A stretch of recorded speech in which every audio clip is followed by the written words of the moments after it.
Bismillahirrahmanirrahim. Assalamualaikum warahmatullahi wabarakatuh. Wilujeng tepang sareng Bapak dina pengajaran bahasa Sunda kanggo kelas 8. Mudah-mudahan hidup sadayana dina kaayaan sehat. Amin ya rabbal alamin.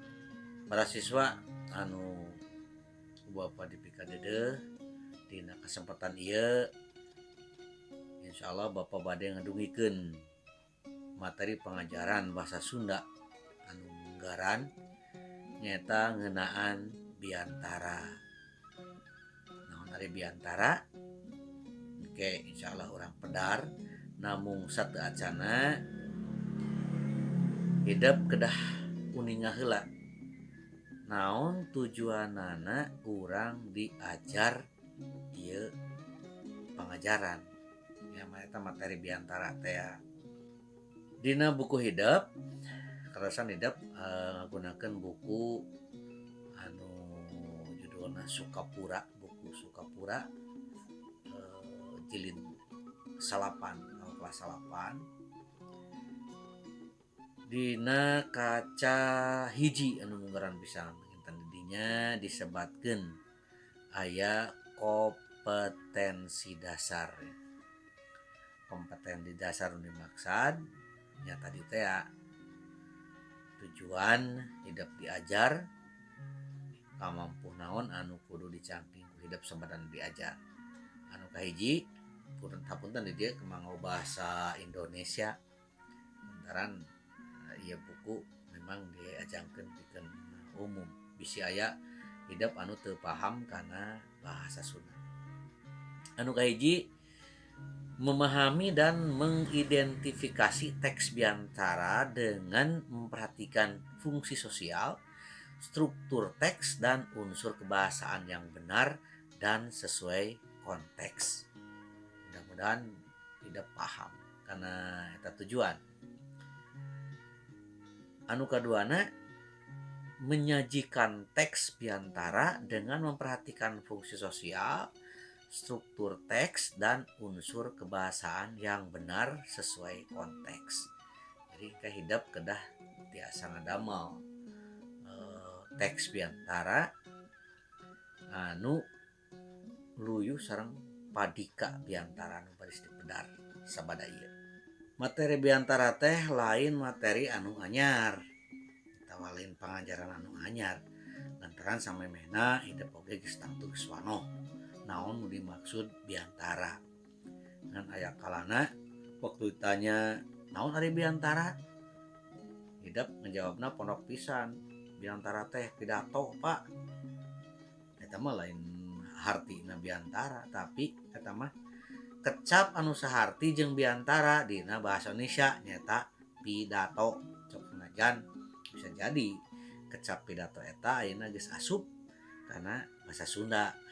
Minangka kecap serpan jarang anu nyebutkeun biantara cukup pidato. Aya kalana nya nu nyebutkeun teh lain pidato tapi langsung aya sambutan tapi biantara kan lamun ayeuna hidup ditanya ngeunaan biantara tangtu nu kudu dijawab teh nyata definisi atau wawanger biantara. Naon biantara teh? Biantara teh nyata nyarita dihareupeun jalma rea kalayan ngagunakeun padika atawa aturan biantara. Nah, ecesnya naon aturan biantara? Nah, insyaallah ke urang pedar aturan sababaraha aturan anu kasebutkeun biantara lantaran teu setiap nyarita dihareupeun balarea eta kaasup kana biantara. Rak ayeuna ku hidup ditingali dina buku hidup didinya aya padika biantara. Urang baca babarengannya. Aya sawatara hal anu kudu diperhatikeun upama urang biantara. Di antarana bae kahiji sora. Sorana kudu bedas sangkan kadenge ku balarea anu aya di dinya sarta bentes deui dina ngedalkeun kekecapanana. Paham teu? Nah, sorana kudu bedas. Bedas teh tarik nya, tarik. Sarta bentes. Ai bentes teh jelas. Jadi tarik tur jelas kan sok aya anu tarik tapi teu jelas. Sabalikna jelas tapi lalaunan anggar tepi gitu. Jadi dua nana kudu kudu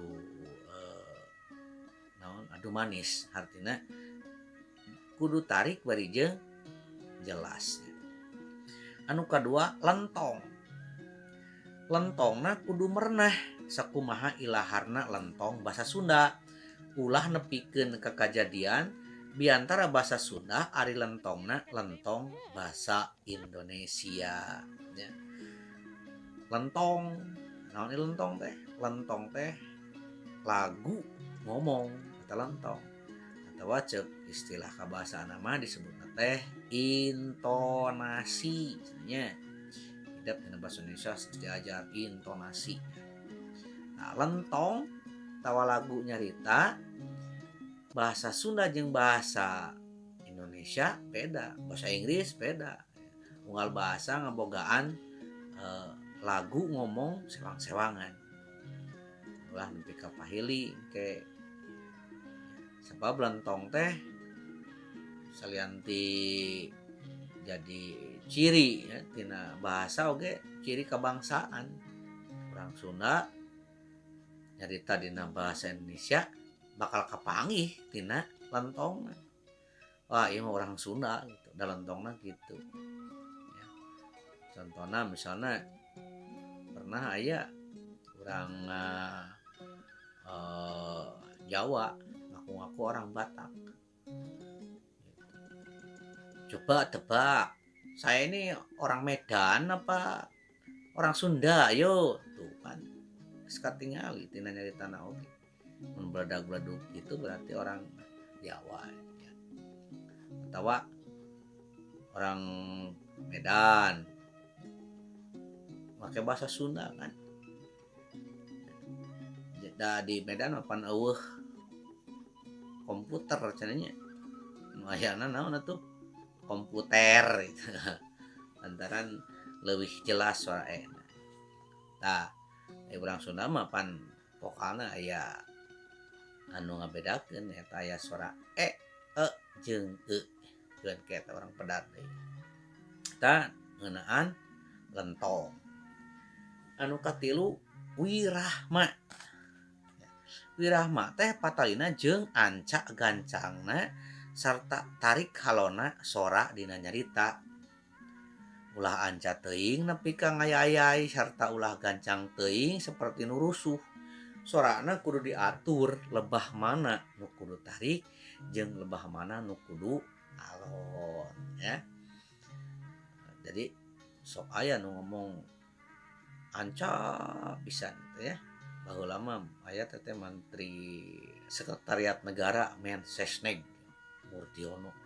Dari tanah gitu kan hiji-hiji sakecap-sakecap. Saya akan menyampaikan petunjuk Bapak Presiden. Kaburu ka mana atunya. Kacipta nu ancak itu nyaksian anu kahuruan. Saya kahuruan pan pepeja ancak teuing.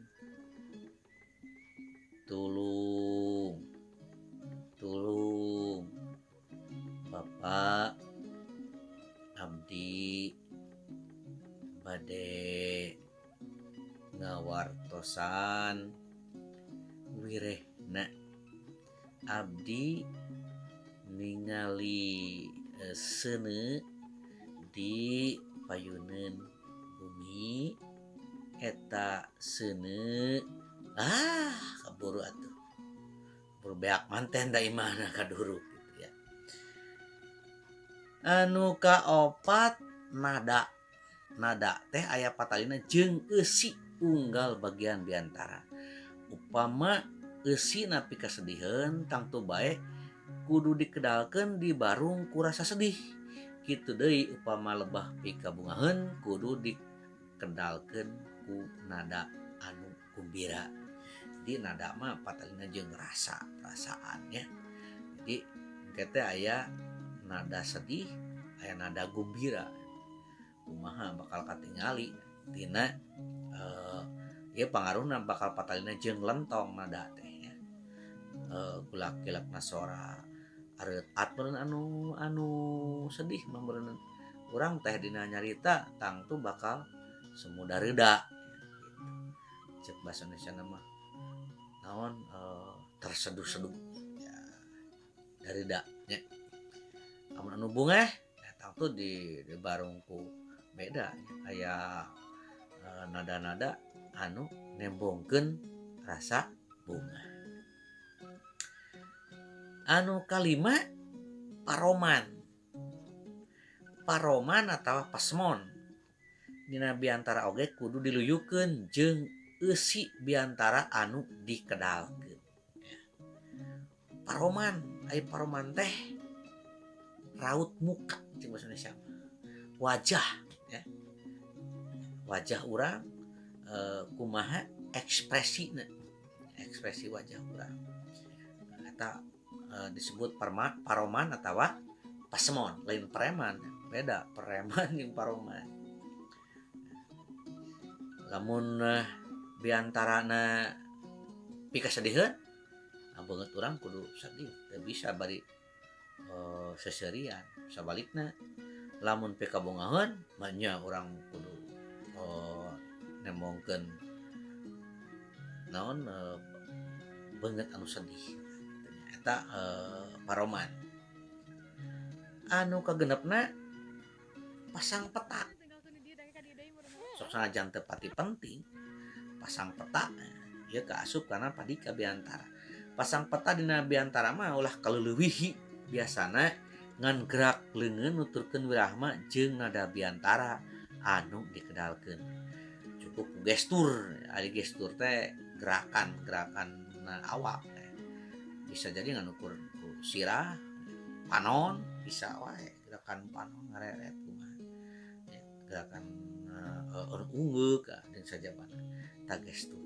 Salianti padika biantara anu geus dibahas tadi, aya sababaraha teknik biantara atawa nepikeun biantara anu prayogi ku hideup kauningan. Dina buku hideup dinya disebatkeun anu kahiji nyaeta teknik maca. Nyaeta teknik biantara nu ngagunakeun teks atawa naskah. Biantara teh maca sakur anu aya dina naskah. Dina istilah kebahasaanana biantara nu kitu teh disebatna teh teknik manuskrip. Ai manuskrip teh nyata bacaan. Tangtu bae naskah anu dibacana geus disiapkeun samemehna. Jadi samemeh pidato lamun ngagunakeun teknik manuskrip anu rek pidato bakal nulis heula. Tahu bisa wae dipanuliskeun batur. Zaman ayeuna geus teu aneh lamun presiden, bupati gitu nya pidato dipanuliskeun pidatona ku batur aya juru tulisna nya. Matak ulah heran lamun eta pidato teh dibaca heula langsung narima naskah kitu bae pas dibaca ternyata teu srek jeung manehna nu pidato jadi uga ge udah teu nyaho ngeusina gitu ya. Eta meureun bahayana lamun urang rek ngagunakeun teknik manuskrip atawa maca teks dina biantara tangtu samemehna kudu dibaca heula. Sanajan teu tepi kaapal tapi urang nyaho naon eusi biantara nu bakal ditepikeun. Anu kaduana aya di dieu sebatkeun teknik nyatetkeun inti biantara. Nyata teknik biantara anu nyatetkeun piomongeun atawa hal nu penting anu rek ditepikeun ya. Ieu teh dina istilah nama disebatna teh teknik ekstemporan. Dan nuliskeun garis-garis badag biantara anu bakal ditepikeun berupa kalimat-kalimat inti gitu. Anu disebut eta nuliskeun keyword ya, kata kunci kunci anu bakal ngingetan dari urang dina waktu urang biantara tiasa ningali catatan eta nepi ka urang moal leungiteun tatapakan naon anu bakal ditepikeun dina biantara urang. Anu katiluna teknik nalar. Nyata teknik biantara anu henteu ngagunakeun teks tawa naskah nya biantarana ditalar satimu-timu haritanya. Istilah anu populer nama sok disebut ditambul gitu, ditambul ya. Dina istilah nu leuwih populerna disebutna teh teknik impromptu atau teknik spontan ya. Ngadadak, didadak. Eta teknik nalar. Anu kaopatna aya deui nyata teknik ngapalkeun. Jadi ngapalkeun naskah geus aya ditulis tapi diapalkeun teu dibaca naskahna ya. Teu dibaca naskahna ngan naon anu ditepikeun sesuai jeung naskah nu geus ditulis. Diapalkeun nepi ka apalna. Bahkan bisa-bisa orang bisa apal ya, wah iya mah menang ngapalkeun gitu. Juga maca gitu. Sebenarnya mah teknik ngapalkeun ieu kuduna dipadukeun jeung teknik impromptu. Jadi hal-hal anu spontan kulantaran dina biantara urang yang hareupan audiens atau anu ngabandungan can tangtu luyu jeung anu ditulis dina teks gitu nya.